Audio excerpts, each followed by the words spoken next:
Hai, bersama saya Sam di Film dan ini dia alur cerita film Transfusion.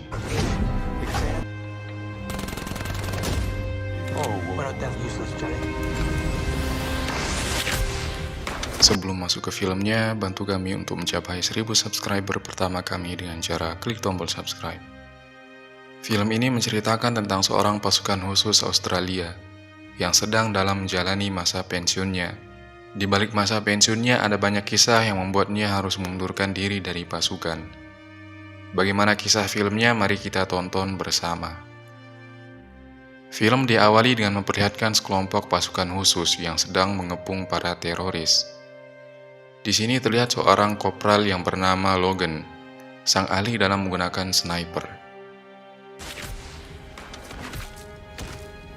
Setelah Logan menghabisi para penjaga, Logan dan pasukannya segera masuk ke dalam markas untuk mencari pemimpin teroris. Satu persatu anggota teroris itu berhasil mereka habisi dengan cukup mudah.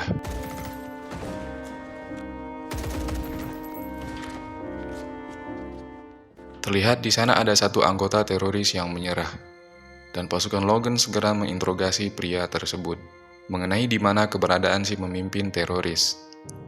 Namun bersamaan dengan itu tiba-tiba mereka diserang oleh si pemimpin teroris. Beruntungnya Logan dengan cepat bisa menghabisinya. Namun sayangnya Logan terkena tembakan di bagian lehernya karena serangan tersebut. Beberapa bulan setelah kejadian tersebut, terlihat seorang anak kecil bernama Billy sedang berburu rusa dengan ayahnya di tengah hutan. Billy diminta ayahnya untuk menembak buruan yang ada di depan mereka. Namun Billy menolak karena ia masih takut memegang senjata. Alhasil ayahnya lah yang melakukannya. Setelah itu mereka pun memasak hasil buruannya. Dan ternyata ayah Billy adalah Kopral Logan. Logan yang mempunyai background seorang tentara, ia pun mencoba mengasah mental Billy agar kuat seperti para prajurit. Namun Billy nampak belum siap. Bahkan ia terluka saat diajari cara mengasah sebuah pisau. Ketika Logan membereskan tenda dan akan segera pulang, Billy yang nakal malah pergi sambil membawa pisau. Di sana Billy bertemu dengan seekor anak anjing liar. Namun bersamaan dengan itu, induk anjing liar itu datang dan menganggap Billy sebagai ancaman. Ketika Billy akan diserang oleh induk anjing, namun tiba-tiba beruntung ayahnya menyelamatkan Billy, dan mereka pun akhirnya bergegas pulang.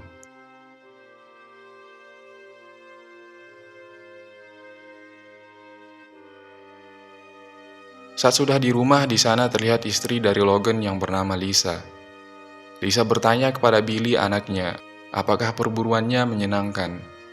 Billy pun menjawab kalau hari ini adalah hari terbaik dan ia sangat ingin tangguh seperti ayahnya. Kemudian Lisa menemui suaminya. Terlihat keluarga kecil ini sangat bahagia. Ternyata Lisa sedang mengandung. Logan yang merasa bahagia pun sudah tidak sabar untuk melihat anak bungsunya lahir. Keesokan paginya terlihat Logan sudah memakai seragam tentara sambil membuatkan sarapan untuk keluarganya. Billy yang sempat melihatnya, ia pun langsung ikut membantu ayahnya. Ketika sudah berada di markas militer, Logan ditugaskan untuk membina para calon tentara pasukan khusus. Di sini Logan memotivasi mereka mengenai teknik berperang. Setelah itu Logan menyuruh mereka untuk berlatih fisik. Sementara Logan mengawasi mereka dari atas. Tak lama kemudian Logan dihampiri oleh seniornya yang bernama Johnny. Johnny mengatakan kalau Logan adalah sniper terbaik yang pernah ia temui. Logan menjawab kalau kehebatannya tidak terlepas dari ajaran para seniornya. Di sisi lain, Lisa terlihat sedang menjemput Billy yang baru saja pulang dari sekolah. Hingga dalam perjalanan, tiba-tiba mobilnya ditabrak oleh seorang pria pemabuk.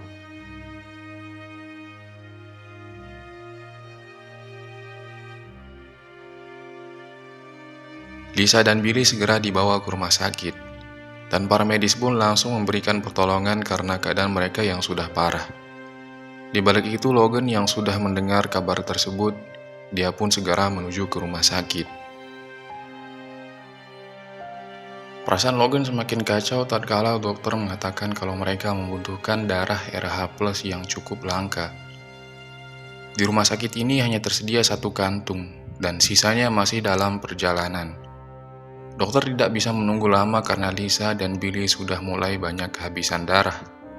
Di sini dokter meminta Logan untuk memilih apakah darah itu akan diberikan kepada Billy atau Lisa. Dokter juga mengatakan kalau bayi yang ada di perut Lisa sudah meninggal.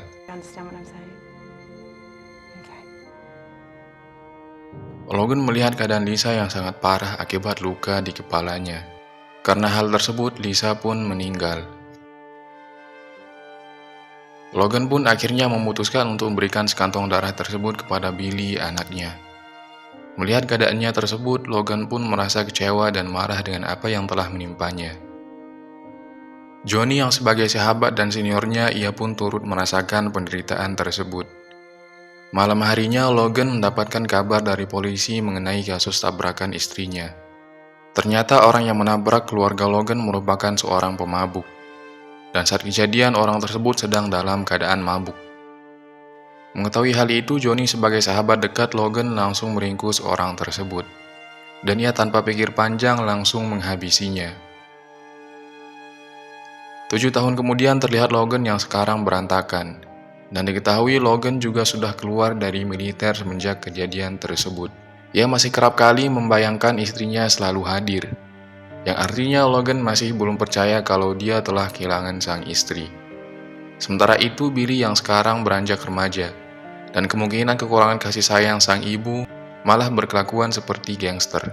Billy sudah 3 kali masuk persidangan atas kasus pencurian. Di sini hakim yang menyidang Billy mengatakan jika Billy masuk persidangan lagi, maka Billy akan dipisahkan dengan Logan untuk dididik di lembaga masyarakat. Walaupun begitu, Logan tidak pernah marah kepada Billy, karena bagaimanapun Billy adalah satu-satunya keluarga yang ia masih miliki.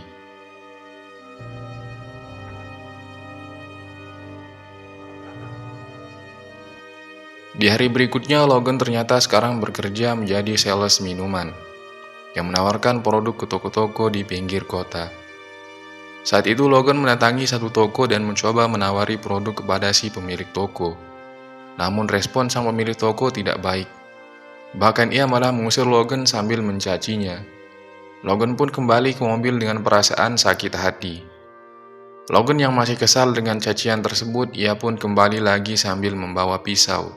Logan mengatakan kalau si pemilik toko sekali lagi berbuat seperti itu, Logan tidak akan segan-segan menghabisinya. Mendengar hal tersebut, si pemilik toko ketakutan, dan ia pun meminta maaf kepada Logan. Akan tetapi, akibat dari peristiwa itu, Logan dipanggil oleh bosnya. Dan saat itu juga Logan langsung dipecat dari pekerjaannya.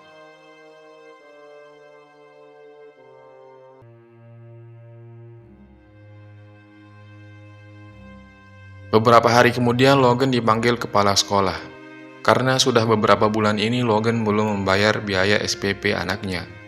Logan yang sekarang menganggur dan hanya mengandalkan uang pensiunannya dari militer tentu merasa pusing. Ketika di rumah, Logan teringat dengan sahabat sekaligus seniornya dulu, yaitu Johnny. Ia pun menghubungi Johnny dan memintanya untuk segera bertemu. Singkat cerita, Logan akhirnya bertemu dengan Johnny di suatu tempat. Logan sangat kaget ketika melihat Johnny yang sekarang sebagian wajahnya telah rusak. Logan bertanya apa yang telah terjadi kepada Johnny. Johnny mengatakan kalau luka ini ia dapat saat ia berperang di Irak 3 tahun yang lalu. Johnny juga menceritakan dirinya kalau dia sudah keluar dari militer 1 tahun yang lalu. Dan sekarang ia bekerja untuk mafia di sini. Logan memberanikan diri untuk meminjam uang kepada Johnny, karena ia tidak mau kalau Billy anaknya sampai putus sekolah. Johnny mengatakan kalau ia bisa membantu Logan asalkan Logan mau ikut bekerja bersamanya. Logan yang sadar Johnny pasti mengajaknya melakukan pekerjaan kotor, ia pun memutuskan untuk tidak mengambil pekerjaan tersebut. Beberapa hari kemudian Johnny tiba-tiba mengunjungi rumah Logan dan sempat mengobrol dengan Billy yang baru saja pulang mencari pekerjaan. Logan dikagetkan dengan Johnny yang sudah ada di rumahnya. Di sini Johnny bertanya apakah Logan sudah memiliki pekerjaan lagi. Logan pun menjawab ia belum mendapatkan pekerjaan. Hingga pada akhirnya Logan mau ikut dengan Johnny untuk melakukan pekerjaan kotor. Malam harinya, Logan dan Johnny masuk ke dalam salah satu apartemen milik seorang bos mafia. Ternyata pekerjaan yang dimaksud oleh Johnny adalah merampok uang milik si bos mafia.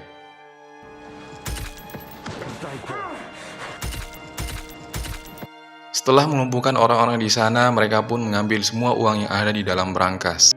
Namun saat akan pergi, ternyata di dalam salah satu kamar ada anak kandung si bos mafia yang tengah bersembunyi. Bahkan anak itu sudah melaporkan kejadian ini. Johnny tidak mau aksinya sampai terbongkar. Johnny pun terpaksa harus menghabisi anak si bos mafianya tersebut. Setelah aksinya selesai, Logan bertanya kenapa Johnny menghabisi anak si bos mafia. Johnny menjawab kalau hal itu di luar kendalinya dan ia berjanji tidak akan melibatkan Logan.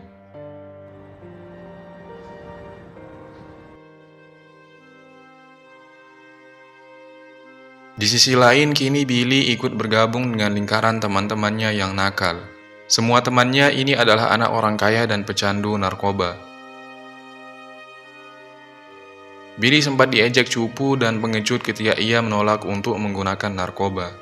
Akan tetapi, ada satu orang bernama Bredo yang membela Billy, dengan mengatakan kalau mereka tidak perlu memaksa Billy. Sambil beranjak pulang, Bredo dan Billy sempat berbincang. Di sini Billy mengatakan kalau ia bukanlah seorang pengecut, seperti apa yang dikatakan oleh teman-temannya. Billy hanya tidak mau kalau ia masuk persidangan yang keempat kalinya.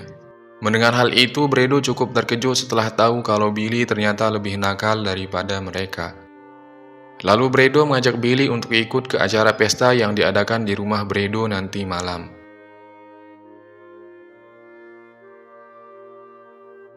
Di balik itu, Johnny tiba-tiba mendatangi Logan yang sekarang sudah bekerja di sebuah toko lotre.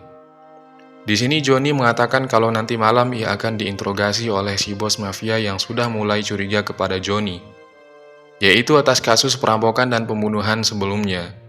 Oleh karena itu, Johnny meminta tolong kepada Logan supaya mau mengawasinya menggunakan senjata sniper. Malam harinya, Billy meminta izin kepada Logan untuk pergi ke acara pesta yang diadakan oleh Bredo. Logan yang selama ini tidak pernah mengekang anaknya, ia pun mengizinkannya. Namun Logan berpesan agar Billy selalu menjaga sikap.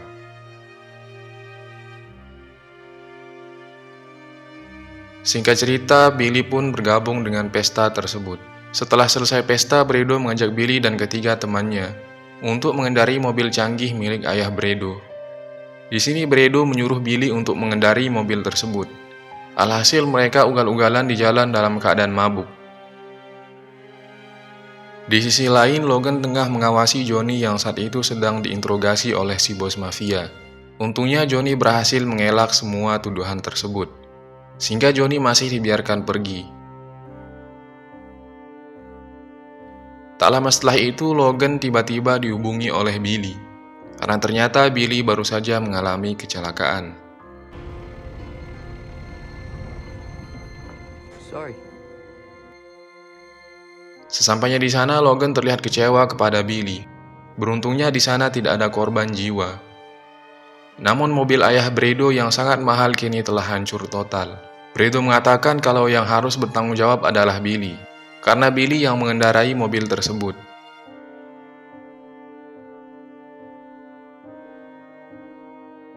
Ketika sudah di rumah, Billy sempat menyesal dengan perbuatannya, dan ia hanya bisa meminta maaf kepada ayahnya. Logan yang tidak mau anaknya terpuruk, ia pun mencoba menenangkan Billy. Keesokan harinya, Logan yang berniat baik, ia pun mendatangi rumah Bredo dan bertemu dengan ayahnya. Di sini Logan siap mempertanggungjawabkan atas semua masalah yang telah dilakukan oleh Billy.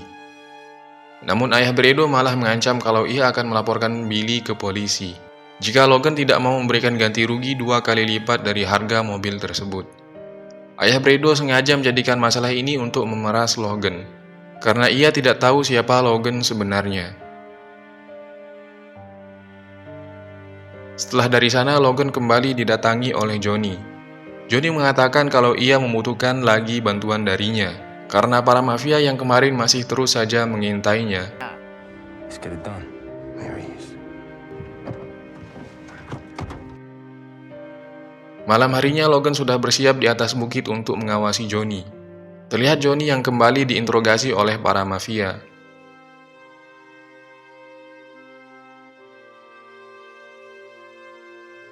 Bahkan saat itu si bos mafia sampai menodongkan senjata ke arah Johnny. Hingga inilah yang dilakukan oleh Logan.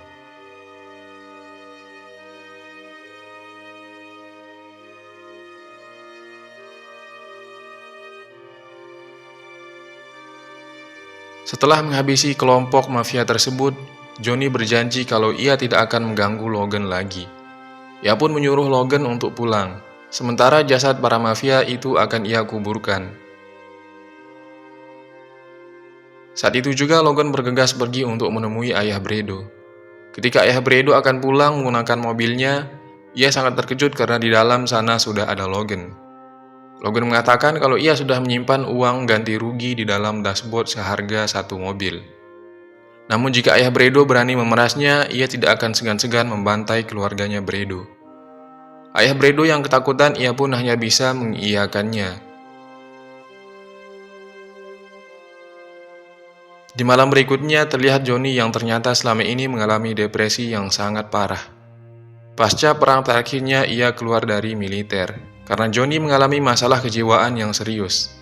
Tak lama dari itu Johnny tiba-tiba diserang oleh musuhnya, hingga terjadilah baku hantam. Beruntung pada akhirnya Johnny berhasil menghabisi orang tersebut. Keesokan harinya saat Logan akan pulang ke rumah, ia sempat mendengar Johnny yang saat itu tengah mengancam Billy. Di sini Logan bertanya kenapa Johnny tiba-tiba datang dan langsung mengancam anaknya. Johnny lalu meminta maaf dan ia mengatakan kalau maksud kedatangannya ke sini untuk minta bantuan kepada Logan. Karena para tentara ingin menangkapnya. Fakta yang sebenarnya ternyata Johnny kabur dari rumah sakit militer. Dan para tentara ingin mengamankan Johnny. Karena Johnny memiliki sakit jiwa yang sangat parah. Terlihat Johnny yang tiba-tiba menangis dan ingin memeluk Logan. Namun bersamaan dengan itu Johnny malah menyerang Logan hingga terjadilah pertarungan. Johnny yang memang lebih jago bertarung jarak dekat akhirnya ia berhasil melumpuhkan Logan. Hingga ketika Johnny akan menghabisi Logan tiba-tiba ternyata yang menembak itu adalah Billy, anaknya Logan. Setelah semua kejadian itu Logan dan Billy mencoba menghilangkan penat mereka dengan makan bersama di sebuah taman. Di sini Logan dan Billy saling meminta maaf, dan mereka berjanji akan terus bersama-sama. Ketika akan pulang ke rumah, Logan meminta Billy yang menyetir mobilnya, dan film pun selesai.